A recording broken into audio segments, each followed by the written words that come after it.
शेयरों की बातचीत पहले कर लेते हैं क्योंकि उसके बाद में समय बचे ना बचे। चंदन जी, आईटी शेयरों में क्या हो रहा है सर? ये बार बार एआई का फेयर जब लौटता है ना, तो भारतीय आईटी कंपनीज को ज्यादा परेशान करता है क्योंकि भारतीय आईटी कंपनीज ज्यादातर प्योरली सर्विस बेस्ड हैं। तो अगर सर्विस इंडस्ट्री में डिसरप्शन आया अगर एआई के इम्प्लीमेंटेशन से, तो लूज करेंगी मार्केट ये अपनी कंपनियां। और हम प्राइसेस फिर से देख रहे हैं कि 6 महीने पहले जो भाव थे टीसीएस के, वहीं पर पहुंच गए हैं। बाकी कंपनीज का वही हाल है।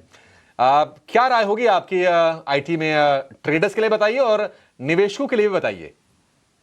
बिल्कुल, देखिए आईटी कंपनीज के बारे में बात करूं उससे पहले मैं कुछ बात कहना चाहता हूं कि change is the permanent and change is the nature, right? And update and upgrade बहुत जरूरी है। और कहीं ना कहीं जैसे जैसे हम आगे बढ़ रहे हैं, जेन जी और न्यू एज बिजनेस और न्यू जेन के लिए जितना ऑटोमेशन और एआई रिलेटेड कंपनीज रहेगी वो रिवॉर्डेड रहेगी, क्योंकि लोगों की बिहेवियर, हैबिट, लाइफस्टाइल सब चेंज हो रही है। सो कहीं ना कहीं जो आईटी कंपनीज है एआई अनेबल्ड पे वर्क करेगी, आई थिंक वो रिवॉर्डेड रहेगी। अब टेक्निकल सेटअप की बात करें तो एक करेक्टिव मूव देखने को मिला है, राइट? काफी हद तक ये भी चर्चा होती है कि इंडिया में एनवीडिया कौन सी है या कौन सी कंपनी है जो फुल एआई बेस्ड है। काफी टफ हो जाता है, बट आई थिंक जिस हिसाब से स्टार्टअप सपोर्ट हो रहा है या इस बार के बजट पे ये सब डिस्कशन हुआ, आई थिंक थोड़ा सा फोकस अप्रोच वहां पे मिलेगा। अब सीधा हम आईटी कंपनीज की बात करें, निफ्टी आईटी में इस वीक लगभग 7% का डिक्लाइन देखने को मिला है। Most of the IT companies में एक लोअर टॉप लोअर बॉटम बन रहे हैं। मेरा मानना है थोड़ा सा यहाँ पे टाइम लगेगा, और फिर भी यदि आपको 2 और 3 आईटी कंपनीज पे ध्यान रखना है जो रिलेटिवली बेटर कर सकती है इन सब माहौल में, वो टेक महिंद्रा और एचसीएल टेक हो सकती है।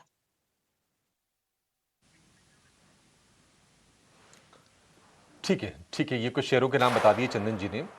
देखते हैं कि आगे कितनी सुधरती हैं ये कंपनीज लोअर लेवल से।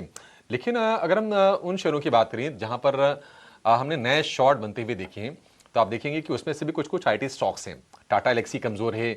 आईएक्स में हम देखते हैं कि वोलेटाइल माहौल लगातार बना रहता है। वो मार्केट कपलिंग वाली जब न्यूज़ आती है, अच्छी न्यूज़ हुई तो शेयर चलता है, अदरवाइज फिर से नीचे चला जाता है। अब गिर की 120 रुपए पर आ गया है।